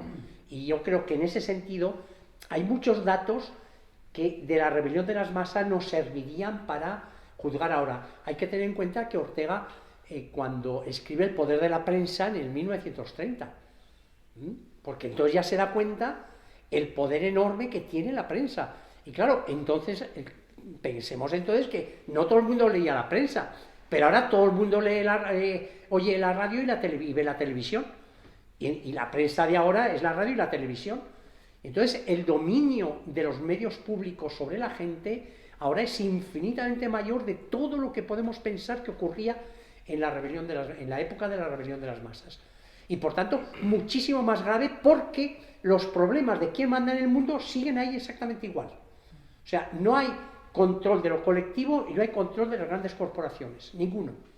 Por tanto, si las grandes corporaciones tienen los medios de comunicación, estamos totalmente sometidos a ellos. Y eso es lo que está pasando ahora. Y eso ya está dicho en la rebelión de las masas. Por tanto, hay cantidad de cosas de la rebelión de las masas que se aplican ahora en términos adaptados a la actualidad. Y eso me parece enormemente interesante. Había una palabra pedida ahí. Justo te iba a preguntar, bueno, lo primero, gracias, que me ha parecido fascinante. Y justo te iba a preguntar por lo que acabas de decir hace 10 segundos, ¿no? De cómo se relaciona la pregunta de quién manda en el mundo con la pregunta por el poder espiritual, ¿no? De la universidad. La crítica a la prensa. Claro. Que primero dice la iglesia, luego la prensa, y claro, ahora hay el problema que acabas de decir ahora, ¿no? Que es todavía más ambiguo. Entonces la primera pregunta era cómo se relaciona, y claro, él en algunos textos habla de la censura en ese sentido, o en Misión del Bibliotecario y todos estos, habla de la censura. Entonces a mí me cuesta mucho tratar de entender o proyectar qué opinión tendría hoy Ortega, porque por un lado pues quiere dar esa amplitud al desarrollo individual, etcétera, y por otro lado tiene esta preocupación por el control de lo colectivo que le lleva incluso a hablar de la censura. Entonces, quería preguntarte qué piensas un poco sobre esto. Bueno, yo he leído algunos textos de Ortega de esa época y he llegado a la conclusión de que él estaba terriblemente desorientado en los años después de la Segunda Guerra Mundial respecto al papel del Estado. Me da la impresión que él confundía una palabra. Claro, él estuvo mucho en Alemania después de la Segunda Guerra Mundial, porque le invitaron muchísimo y pasó grandes temporadas dando conferencias. Y en Alemania, cualquiera que visite Alemania sabía, y se veía por todos los sitios, que había mucha obsesión por lo que se llamaba el Wohlfahrt. Wohlfahrt se traduce directamente como beneficencia. Y había realmente sellos, toda serie de sellos. En Alemania hay una afición al coleccionismo de sellos inmensa. Parece que había del orden de 2 millones de personas suscritas a la filatelia. Y había una serie desde la época de Weimar de Wohlfahrt, Wohlfahrtmarken. Y eran unos sellos que tenían 10 pfennigs, por ejemplo, más 10, o sea, 50 pfennigs más 10 para Wohlfahrt, o sea, para beneficencia. Y Ortega se encuentra con que después de la Segunda Guerra Mundial lo que se desarrolla es el estado del bienestar.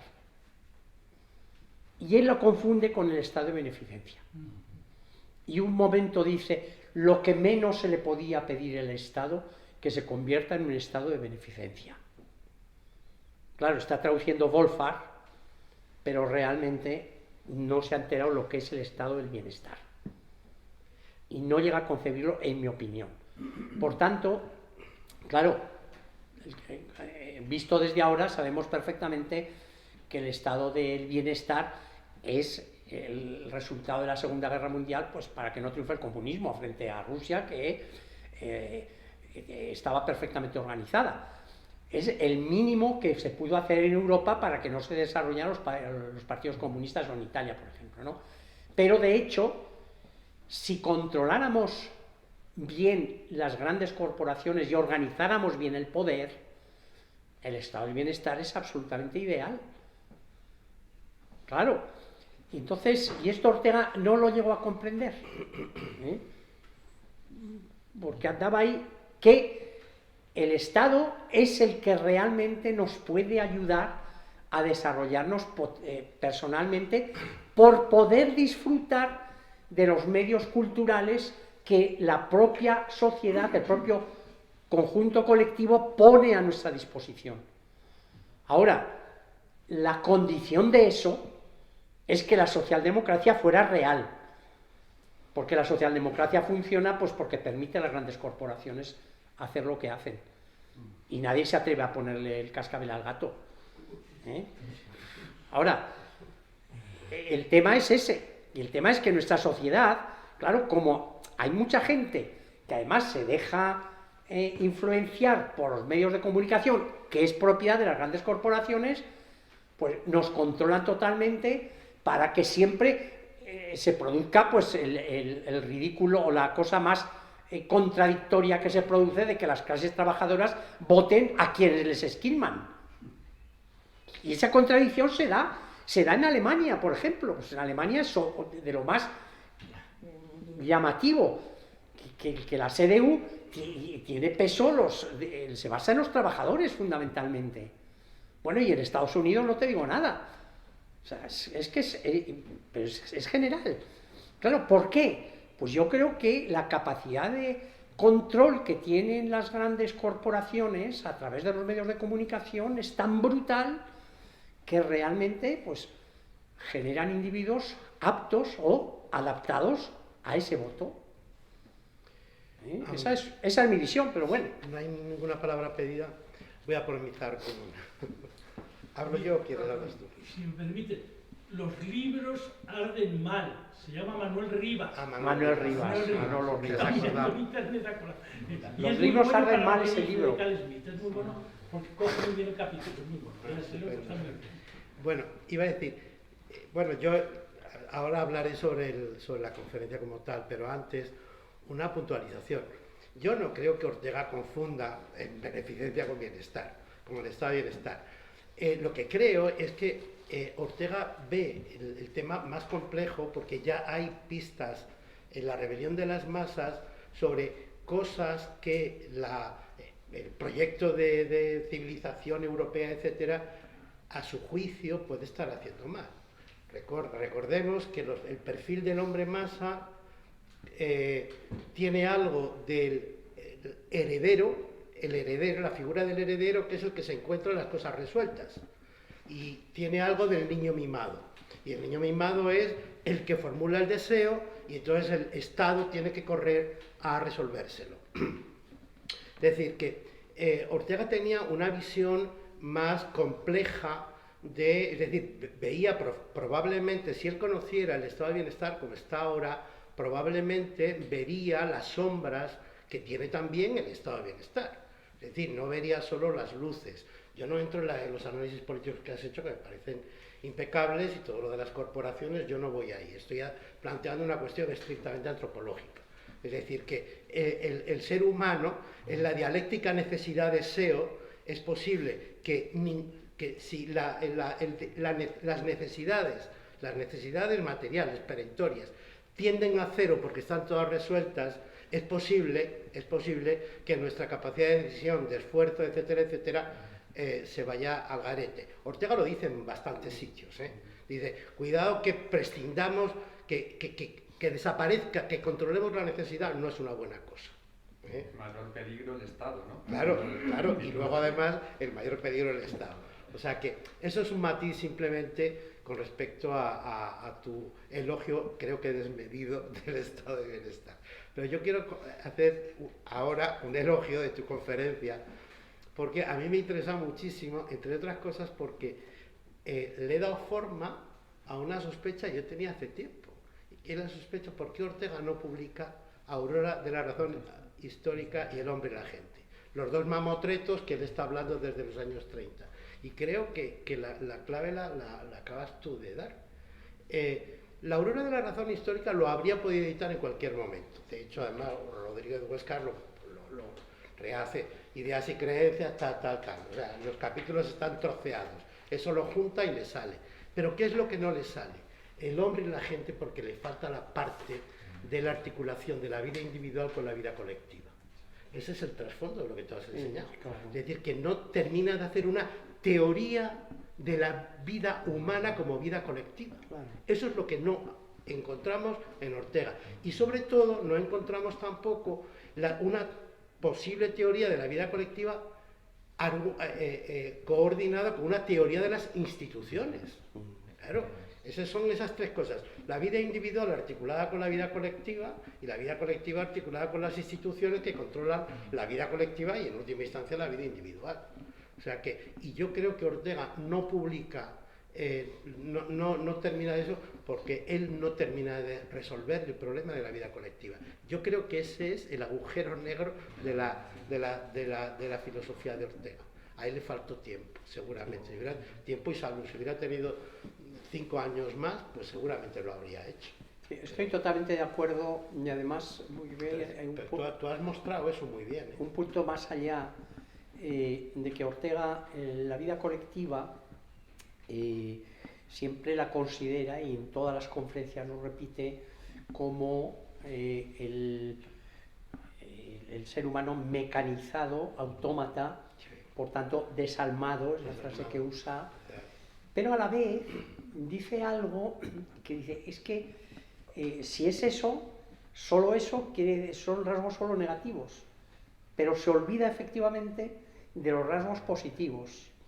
Ahí solo menciona un rasgo positivo, que es que lo colectivo es el depósito de la tradición y por tanto nos permite no iniciar la vida, sino vivir ya sobre lo hecho y por tanto continuar la vida, ¿no?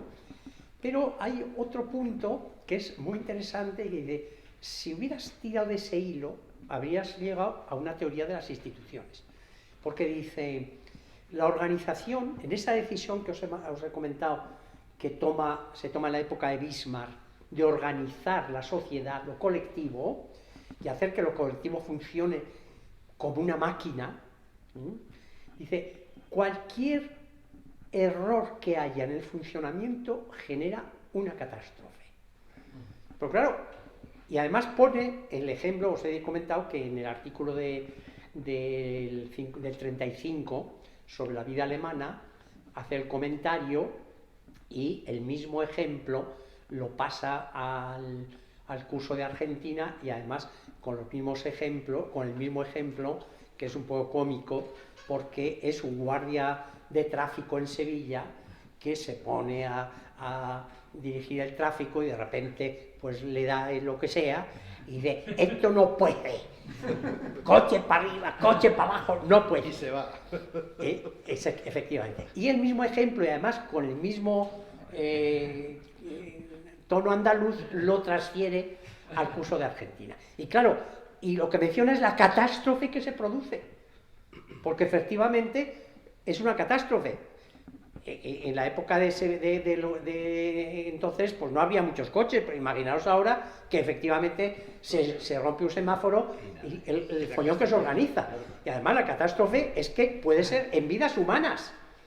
Y esto, por no decir en otras cosas más superiores, como puede ser la central de Chernóbil. Es decir, que la catástrofe en el fallo de la organización, es decir, que con una vida complicada, como ya es la vida humana actual, la organización social es absolutamente imprescindible para la organización individual. Y que cualquier fallo, sea de una máquina hospitalaria, de lo que sea, produce trastornos terribles individuales, porque dependemos de eso.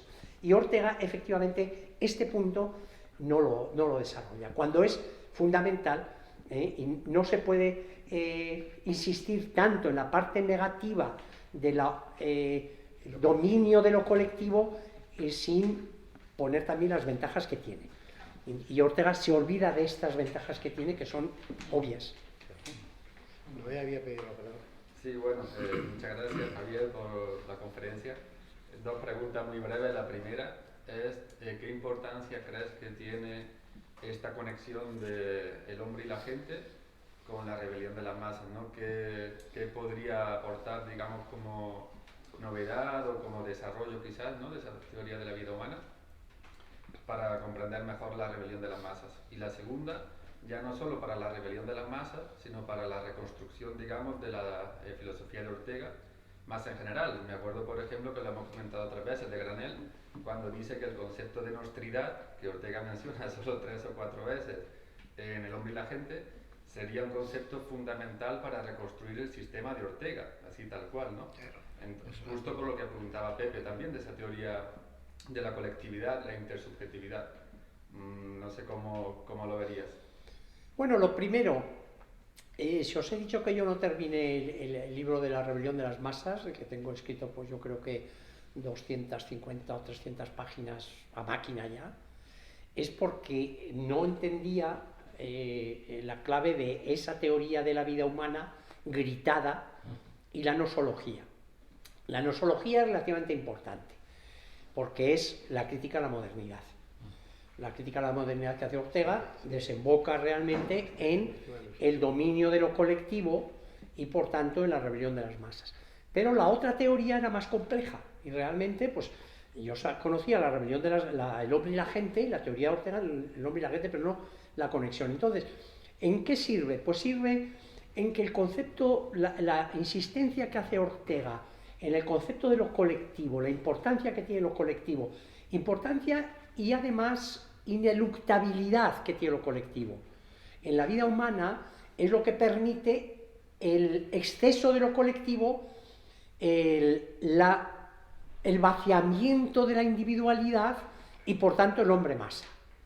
O sea, el hombre masa solo se puede dar por el exceso de lo colectivo y el abuso de lo colectivo, y para la actualidad es muy importante, tan importante o más que para la época de Ortega, porque ahora hay muchos más medios para el dominio del individuo, y no te digo nada si se mete la inteligencia artificial, que me parece un disparate cómo lo están planteando, porque efectivamente entonces, claro, la inteligencia artificial no es nada, la inteligencia artificial va a ser quien la controle, y quien lo controle serán todavía menos personas que en la situación actual, porque a lo mejor ni siquiera son las corporaciones, sino alguna corporación de corporación, y eso todavía es más peligroso. Es decir, en ese sentido, la importancia que Ortega da en esta conexión del hombre y la gente a lo colectivo es la clave para la actualidad también. Y en ese sentido yo creo que es muy importante el tener esta conexión.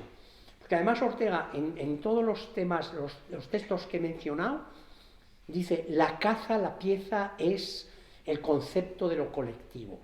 Y el concepto de lo colectivo y el frenesí o la divinización de lo colectivo que se viene haciendo en Europa desde pues, el siglo XVIII, sin interrupción, hasta divinizarlo y convertirlo en que es lo único que existe. Mientras que Ortega, como buen liberal, y en este sentido, como buen fenomenólogo, porque esto lo toma de la fenomenología y no del neocantismo, porque del neocantismo precisamente, en el neocantismo el individuo es orangután. En cambio, en la fenomenología el individuo es, la persona individual concreta es la que cuenta, ¿no? Y luego él lo reforzará esto con el yo gótico alemán, con los godos. Y el problema de los godos españoles, que son visigodos y por tanto son muy blandos, porque ya están domesticados, etcétera, ¿no? Pero lo importante es la importancia absoluta del individuo. Y frente al individuo, lo colectivo es necesario, no seríamos personas sin lo colectivo, pero lo colectivo también es peligro. Y en este sentido, esta conexión que nos da al hombre y la gente, que es el gran problema de nuestro tiempo, y Ortega lo dice en todas las conferencias, es la divinización o la exageración, superfetación de lo colectivo. Y eso yo creo que es una novedad muy considerable la que nos aporta esa visión para entender y para la actualidad de la rebelión de las masas. Creo que te respondo a las dos. Perfectamente, sí. Gracias. ¿No hay más? Yo me animo, si no sé. Venga. Yo, lo último que has dicho de que el hombre masa tiene un exceso de colectivo, que esa es la causa principal. ¿Cómo se conjuga eso con el narcisismo? Porque para mí en el hombre masa sobre todo hay también un tema de narcisismo, de que prefieres tu bien individual o pones más hincapié en tu bien individual que un poco en en algo altruista o sentirte grato, como dice Ortega, con la civilización la que formas parte. Entonces, ¿cómo se conjuga ese...? Tendríamos que ver los modelos que pone Ortega de hombre masa para responderte. No tendría una respuesta inmediata, pero yo creo que en las características del hombre masa, por ejemplo, pongamos el niño mimado. Pepe ha hecho una alusión muy correcta, además, al peligro que supone el estado del bienestar de dártelo todo y que no tengas que esforzarte en nada, ¿no? Que eso es efectivamente el modelo un poco del niño mimado. El sujeto que cree que tiene derecho a todo y no hace nada, por ganárselo o porque ya se lo dan, ¿no? Entonces, el niño mimado, que es el modelo que utiliza Ortega, a mí me parece un modelo extraordinario, yo lo desarrollo en ese capítulo, en ese guión al que aludió Pepe. El niño mimado, por supuesto, es un ególatra total, porque se cree que es el centro del mundo. Y entonces, en ese sentido, la persona más estúpida que te puedes imaginar, pues normalmente no se da cuenta de su estupidez, porque se cree que todo es él, el centro de todo. Y es verdaderamente un narcisista. O sea, el niño mimado, que le dan todo lo que pide, pues es que realmente se considera el centro de todo respecto a... No es capaz de sacrificarse en nada. Y no te digo nada, si tiene un hermano o una hermana, más pequeños o mayores, pues cualquier cosa que les dan a los otros lo consideran una afrenta. Porque eso es precisamente por niño mimado, ¿no? Y la reacción a la afrenta, pues es la reacción violenta, la violencia, o el lloro, o el berrinche, lo que sea, ¿no? Es decir, yo creo que lo que tú dices, el narcisista realmente, pues un poco el ególatra que considera que es el centro, y yo creo que refleja bastante bien lo que Ortega habla como modelo del hombre masa, el señorito satisfecho. Tú pon como ejemplo el señorito satisfecho, es otro modelo de hombre masa. Es una palabra muy bonita porque en alemán dicen también el señorito, ponen la misma palabra.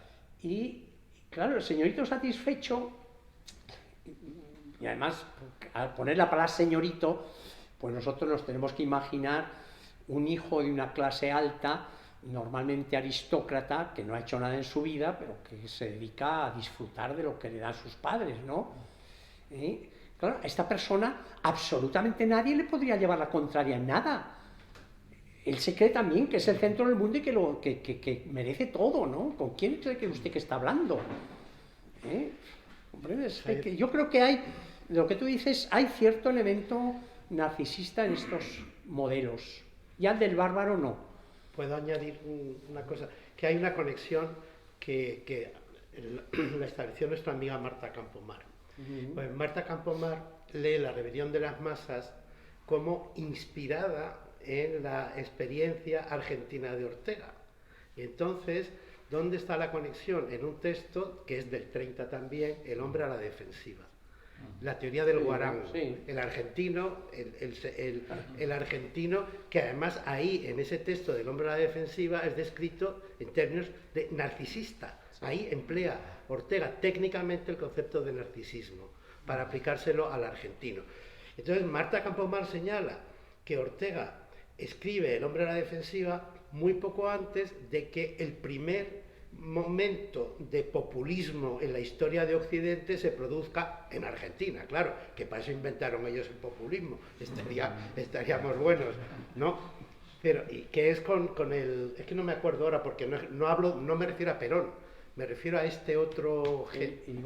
Irigoyen. Me refiero a cuando Irigoyen gana con el voto popular, etcétera, etcétera, y ahí Marta Campomar que conoce muy bien la historia argentina, hace un análisis en términos de rebelión de las masas aplicado al populismo argentino de Irigoyen como precedente, de luego, del ya clásico de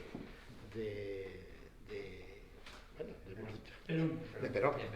Yo lo digo porque sobre todo yo veo una conexión con lo de las grandes corporaciones, en el sentido de que para mí hay un problema fundamental, es que, como dices, tienen ese poder y son entes narcisistas. Sí, pero podrían, es decir, una empresa podría tener misión, visión y valores, ¿no? O sea, podría tener, de hecho, todas las empresas grandes, Google, etcétera, se preocupan por tener una misión moral, por lo menos escrita en el papel. Sí. Entonces, lo que sucede es que, por ejemplo, si tú ves la misión de Google, ¿no? Que es organizar la información del mundo de una manera, luego se lo pasan por ahí, porque si priorizaran su misión en lugar de su cuenta de resultados, por ejemplo, Google AdWords, que es que no salgan anuncios de pago cuando tú vas a buscar algo, sería algo que va directamente contra su misión. Entonces, yo en las grandes corporaciones veo también, relacionándolo con un problema de narcisismo extremo. Sí, es posible que sí. Yo no he pensado las grandes corporaciones porque he estado tan alejado de ellas, ¿no? Que no he pensado cómo puede ser, porque yo creo que la esencia de las grandes corporaciones es la cuenta de resultados, porque tiene que dar cuenta. Las grandes corporaciones todas ponen un gerente, un CEO que llaman ahora, para que garantice que a los accionistas les dan algún dividendo en proporción a las acciones que tienen, ¿no? Y eso es absolutamente fundamental, porque si no lo cumple lo quitan, ¿no? Entonces, claro, como eso es lo único que cuenta, harán todo lo posible. Pongamos, por ejemplo, lo que pasó con la Volkswagen, con los engaños en el control de emisiones, ¿no? Eso es una cosa que, visto desde la mentalidad alemana, es un fraude tan descomunal, que te quedas absolutamente anonadado cómo se puede dar en Alemania ese fraude. Pero se dio. Si se dio, quiere decir que las corporaciones, como tales, lo único que cuenta es la cuenta de resultados, y para eso harán lo que sea. Lo que sea. Lo que pasa, si lo hacen más, es porque siempre tienen el control de la ley, que antes o después los CEO pues saben que están sometidos como personas individuales y pueden caer. Pero, aún así, pues sabemos todo lo que pueden hacer las corporaciones, ¿no? Y claro, como si lo único que cuenta es eso, pues de ahí viene la perspicacia de Ortega en esa conferencia de qué pasa en el mundo, de echar en falta que Europa no ha regulado el campo de juego de la libertad, teniendo en cuenta el desarrollo de las corporaciones. Es impresionante, pero fíjate que coincide totalmente con el ordoliberalismo, con la escuela de Friburgo que se estaba desarrollando entonces, justamente en la época de Weimar. Es impresionante esto, porque, claro, cualquier persona que tenga como visión fundamental del ser humano el valor del individual de la persona en relación con los demás, pues no puede más que temer lo que son las corporaciones. Y entonces, claro, si no hay regulación respecto a las corporaciones, y sobre todo si son internacionales y por tanto pues pueden estar aquí, o si no me interesa aquí me voy allá, etcétera, pues ya tenemos ejemplos, ¿no? Pues el no regular eso, que no se haya regulado eso internacionalmente, pues es de pánico. Es de pánico. Entonces, claro, lo que tú dices, pues yo no creo que sea necesario acudir a eso en las corporaciones. Yo creo que nos basta con decir que el cometido con el que le ponen al CEO es una cuenta de resultados positiva. Y que si no lo van a quitar. Eso es como, ¿por qué estamos hablando de Ancelotti si sigue o no sigue? Porque si no gana, pues no va a seguir. Así de claro. Podría ser otra cosa, que hay herramientas incluso en la empresa para tener algo, una misión moral. Y te lo digo porque hay un lugar que dice Ortega que el problema de ahora es que ya ha fracasado el hombre, ¿no? O sea, no es ya problema del sistema planetario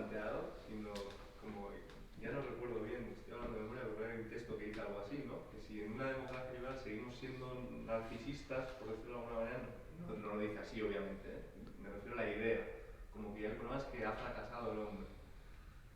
Sí, el hombre puede fracasar, claro, si no consigue controlar el colectivo, el hombre tiene que fracasar. Bueno, es la idea de la desmoralización, Claro, que sí. mencionaste tú como clave de la rebelión. Sí, sí, Es exactamente lo mismo. la primera parte, la segunda parte de la rebelión, todos los primeros apartados es la desmoralización de Europa. Tú pusiste la idea esa en el centro al principio. Sí, O sea que- eso es absolutamente fundamental. Y la desmoralización no consiste en la pérdida de las normas morales en Ortega. La desmoralización consiste en quedarte sin proyecto, quedarte sin saber qué hacer o hacer lo que te dicen que hagas, que es lo mismo. Y hacer lo que te dicen que hagas es justamente el colectivismo supremo. Es el Estado el que te dice todo. Entonces, un vaciamiento total del individuo. El individuo queda, pues, vacío. De hecho, el único texto que Ortega repite 2 veces en publicación expresamente, no por... es ensimismamiento y alteración, que lo pone al frente del hombre y la gente, pero antes lo pone cuando saca en Argentina, saca meditación de la técnica, lo pone también ensimismamiento y alteración. O sea que ese texto lo considera Ortega como, yo diría, la clave de bóveda de toda esa parte de su filosofía, y ahí lo que dice, yo es que lo tengo muy fresco, en las últimas páginas precisamente se hace eco, porque la conferencia en Argentina la da en vísperas de la Segunda Guerra Mundial, o sea que octubre, el prólogo está fechado en octubre del 39, o sea y entonces ahí lo que dice es que si el hombre no es en sí misma, si no se vuelve a sí mismo, la civilización occidental se va a la garete. Me has preguntado, Noé, antes no te he contestado qué importancia tenía también en la teoría de Ortega esto con la teoría de la vida humana y la intersubjetividad. Es que para Ortega la intersubjetividad, que además acababa de leer entonces las meditaciones cartesianas, pues la intersubjetividad es parte, es la convivencia. Ortega habla en todos estos textos que he citado, habla de soledad radical, que eso está presente desde el principio, soledad radical que necesariamente está volcada al otro, y además por el famoso amor, dicen una vez, y eso genera la convivencia, pero soledad radical y convivencia es la base de la individualidad. O sea, el individuo es siempre individuo con otro en comunicación y convivencia. Y lo que añade en estos textos, que antes no aparecía, desde qué pasa en el mundo, es la teorización de lo colectivo, con el poder que tiene lo colectivo. Y ahí eso es lo que el nuevo enfoque, que no aparece en la rebelión de las masas, el nuevo enfoque sobre la teoría de la vida humana. O sea, la vida humana es soledad radical y convivencia, es decir, intersubjetividad en ese plano, más vida social mecanizada en el sentido de lo que se dice, o sea, los usos que, dice él, define los usos, yo creo que exagera un poco Ortega cuando dice que los usos son irracionales, porque ni siquiera el saludo es irracional, se dan por presión, porque si no los cumples la sociedad te presiona, y dice, son irracionales porque no los entiendo, y dice, no, eso para nada, el hecho de que el guardia te obligue a pararte o te dé paso no es irracional, y tú entiendes que no es irracional, lo entiendes perfectamente, incluso el saludo, el hecho de dar la mano al otro, es que no le vas a dar un bofetón, entiendes perfectamente, ¿no? El uso no es irracional. Entonces Ortega dice que es irracional, como va a decir también que es irracional las creencias, eso es discutible, ¿no? Bueno, si no hay más, levantamos la sesión, agradeciendo a don Javier San Martín la magnífica conferencia. Muchas gracias.